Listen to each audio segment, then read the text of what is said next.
Hello everyone, a very warm welcome to all of you. Welcome to Swa Education. Myself Radha.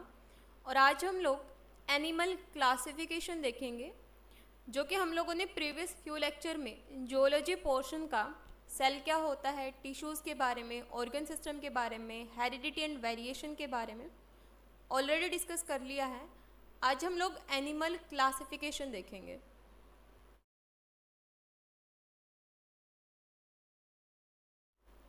कि किस तरीके से animal को classify किया जाता है। So animal classification on the basis of backbone किया जाता है कि वर्टिब्रा या बैकबोन प्रेजेंट है या एब्सेंट है। अगर बैकबोन प्रेजेंट है सो उनको क्या बोला जाता है? उनको बोला जाता है vertebrate, that is called vertebrate. और without backbone invertebrate. So animal are broadly classified into two major groups including vertebrates and invertebrates. Vertebrate are the ones with backbone and invertebrate are without backbone. So animal का classification backbone present है या absent है उसके basis पे किया जाता है। अगर वर्टिब्रा प्रेजेंट है तो उनको हम लोग वर्टिब्रेट एनिमल बोलेंगे, एब्सेंट है तो इनवर्टिब्रेट बोलेंगे। सो वर्टिब्रेट दो तरीके के होंगे, warm blooded and cold blooded. So warm blooded और कोल्ड ब्लडेड क्या होते हैं? Cold blooded animal can be defined as the animal their body temperature fluctuate with their surrounding environmental temperature. Take an example, मान लो winter है और बाहर का टेम्परेचर 10 डिग्री सेल्सियस है, तो ह्यूमन के केस में उनके बॉडी का टेम्परेचर 37 डिग्री सेल्सियस ही मेंटेन रहता है, फ्लक्चुएट नहीं होता, चाहे सराउंडिंग इन्वायरमेंट कैसा भी हो।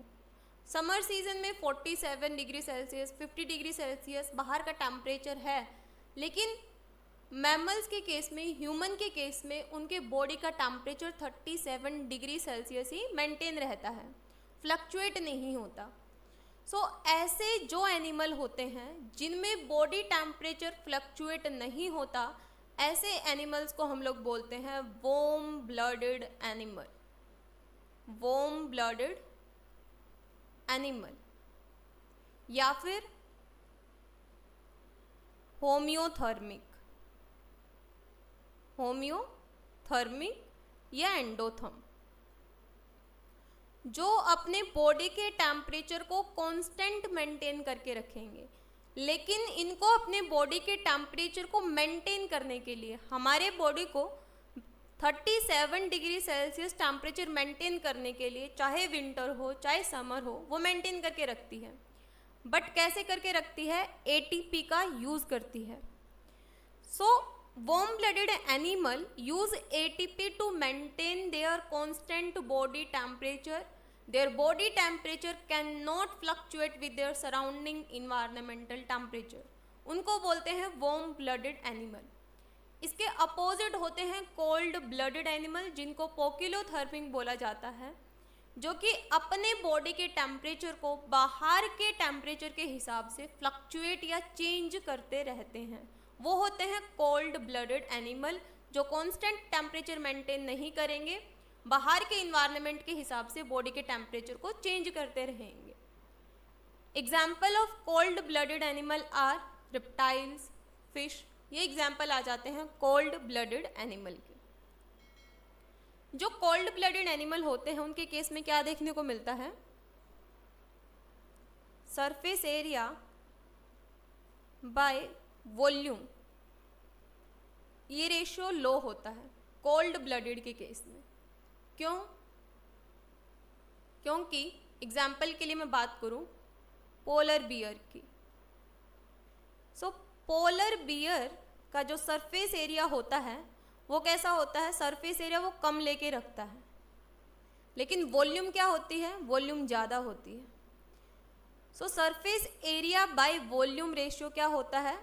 कोल्ड ब्लडेड का लो होता है और वार्म ब्लडेड का हाई होता है। वार्म ब्लडेड एनिमल क्या होंगे? Warm blooded animal are defined as the animal that can regulate and maintain constant internal body temperature.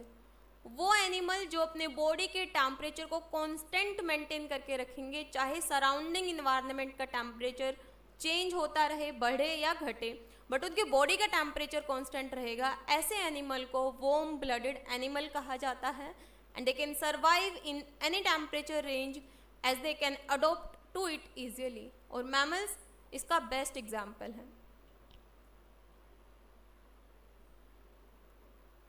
सो यहाँ पर एक एडिशन, मैं एक चीज़ यहाँ पर एडिशनली आपको बता देती हूँ। वार्म ब्लडेड और कोल्ड ब्लडेड एनिमल के बारे में बर्जमैन रूल में भी इसके बारे में बताया गया है। उन्होंने, बर्जमैन ने भी वार्म ब्लडेड और कोल्ड ब्लडेड एनिमल को डिफाइन किया है इसी डेफिनेशन के थ्रू। सो वार्म ब्लडेड का एग्जाम्पल क्या हो जाएगा? मैमल्स और बर्ड्स कौन होते हैं जो कांस्टेंट टेम्परेचर को मेंटेन करके रखेंगे, बाहर के टेम्परेचर के अकॉर्डिंग फ्लक्चुएट नहीं होंगे। कोल्ड ब्लडेड एनिमल जैसा बाहर का टेम्परेचर है उसके अकॉर्डिंग अपने बॉडी के टेम्परेचर को चेंज करते रहेंगे। एग्जाम्पल के लिए फिशेज, रेप्टाइल्स, एम्फीबियंस। दूसरे जो एनिमल होते हैं वो है इनवर्टिब्रेट, जिनके पास बैकबोन एब्सेंट होती है। एग्जाम्पल के लिए पोरीफेरा, जिसमें हम लोग स्पॉन्जिस के बारे में बात करते हैं, cnidarians, annelida, mollusca, echinodermata, platyhelminthes, arthropoda और आर्थ्रोपोडा के अंदर insects. So invertebrate classification of animal. Invertebrate are cold blooded animal. Cold blooded means fluctuate करेंगे अपने बॉडी के टेम्परेचर को सराउंडिंग इन्वायरमेंट के according, with no spinal column, vertebra इनमें absent होगी। They are the most diverse species of animal classification, जिसके अंदर porifera, platyhelminthes, cnidaria, arthropoda, arachnida. Arthropoda के अंदर 4 क्लासेस आते हैं, क्रिस्टेशिया, arachnida, insect and myriapoda, annelida, echinodermata and mollusca. So porifera क्या होगा? पोरीफेरा स्पॉन्जिस लाइक स्ट्रक्चर होता है, जैसे स्पॉन्ज हम लोग यूज करते हैं। सो वो है Porifera. Porifera phylum, it's very diverse with 5000 species. कैसा होता है? मेराइन वाटर में रहता है, सेलुलर ऑर्गेनाइजेशन होता है, कैनाल होती है क्योंकि इस तरीके का स्ट्रक्चर इसका होता है। सो कैनाल यहाँ पर प्रेजेंट होती है and pores that help to pass the water. यहाँ पर इस तरीके से पोर्स होते हैं जिसके थ्रू क्या होता है? वाटर यहाँ पर अंदर बाहर एक्सचेंज होता रहता है। They are symmetrical as well as asymmetrical. They are found in all water habitat, but mostly ये मेराइन इन्वायरमेंट में देखने को मिलते हैं। नेक्स्ट आता है प्लेटेहेलमिन्थस। प्लेटेहेलमिन्थस को एक और नाम से जाना जाता है फ्लैटवर्म। कैसे होते हैं? ट्रिप्लोब्लास्टिक होते हैं। ट्रिप्लोब्लास्टिक का मतलब क्या है? तीनों जर्म लेयर प्रेजेंट होंगे, एक्टोडर्म, एंडोडर्म और मेसोडर्म, और बाइलेटरल सिमेट्री होती है। बाइलेटरल का मतलब क्या है? बाइलेटरल का मतलब होता है कि अगर मैं इसको बीच में से कट करूं तो ये 2 इक्वल हाफ में कट होगा, इक्वल हाफ में, एक हाफ ये, एक हाफ ये। इसको बोलते हैं bilateral symmetry. Their bodies are like worms varying from moderate flattened to ribbon and leaf like। ऐसा उनका बॉडी स्ट्रक्चर होता है।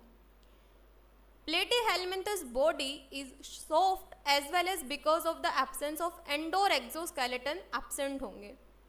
इनके पास सर्कुलेटरी रेस्पिरेटरी सिस्टम भी कम होगा एंड लाइफ स्पैन कॉम्प्लेक्स होगा। They generally require more than 1 host. So important क्या है? प्लेटफॉर्म को ही प्लेटेहेलमिन्थस बोला जाता है। ट्रिप्लोब्लास्टिक होते, तीनों जर्म लेयर होती है, बाइलेटरल सिमेट्री होती है और सर्कुलेटरी और रेस्पिरेटरी सिस्टम नहीं होता। नेक्स्ट आते हैं नाइडेरियंस। नाइडेरियंस क्या होते हैं? नाइडेरियंस इज मोस्टली मेराइन, ये भी मेराइन होते हैं। रेडियल सिमेट्री होती है। रेडियल का मतलब इस किसी भी हाफ से कट कर सकते हैं हम लोग, इक्वल स्ट्रक्चर देखने को मिलेगा, तो इसको बोलते हैं रेडियल। और बाइलेटरल में क्या होता है? मिडल में से कट करेंगे, 2 इक्वल हाफ प्रोड्यूस होंगे। And have 2 cell layered body. इसके अलावा इसके अंदर मेडूसा और पोलिप्स, ये 2 मोड ऑफ रिप्रोडक्शन होते हैं, मेडूसा एंड पोलिप्स, यानी सेक्सुअल और एसेक्सुअल दोनों तरीके से यहाँ पर रिप्रोडक्शन देखने को मिलता है। एग्जाम्पल के लिए यहाँ पर हाइड्रा, सी पेन, कोरल्स, सी फेंस, ये सारे यहाँ पर आ जाते हैं। इसके अलावा इसी के अंदर हम लोग क्यूबोजोआ, एंथोजोआ, हाइड्रोजोआ, इनके बारे में बात करते हैं। नेक्स्ट आता है आर्थ्रोपोडा। आर्थ्रोपोडा जो है सबसे लार्जेस्ट, ये सबसे ज़्यादा नंबर में पाए जाते हैं। दे हैव इनहैबिटेड कहाँ देखने को मिलते हैं, सी में, लैंड में, एयर में।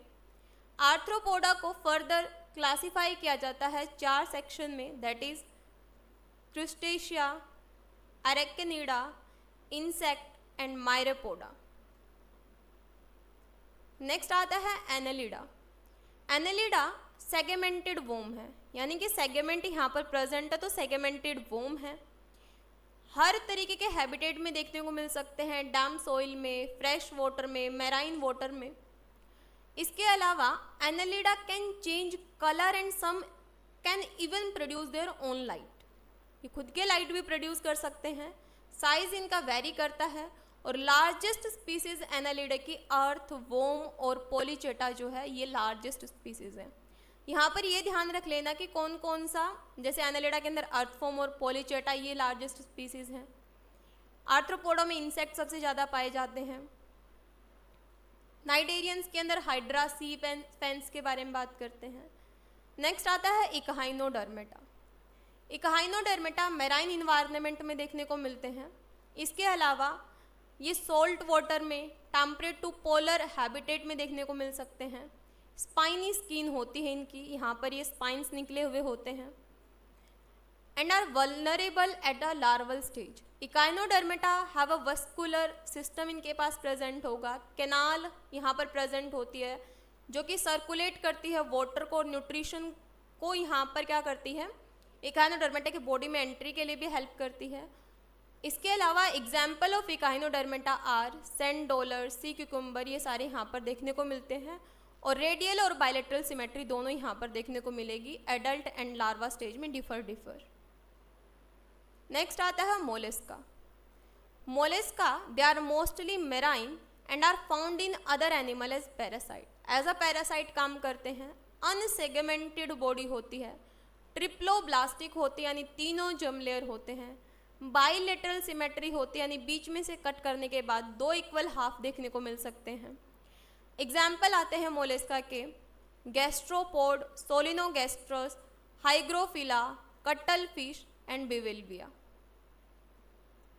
So thank you so much everyone. If you find this video beneficial for you, please don't forget to like, share and subscribe this channel for more such kind of videos. And if you have any query regarding this lecture, you can comment down below. Thank you so much.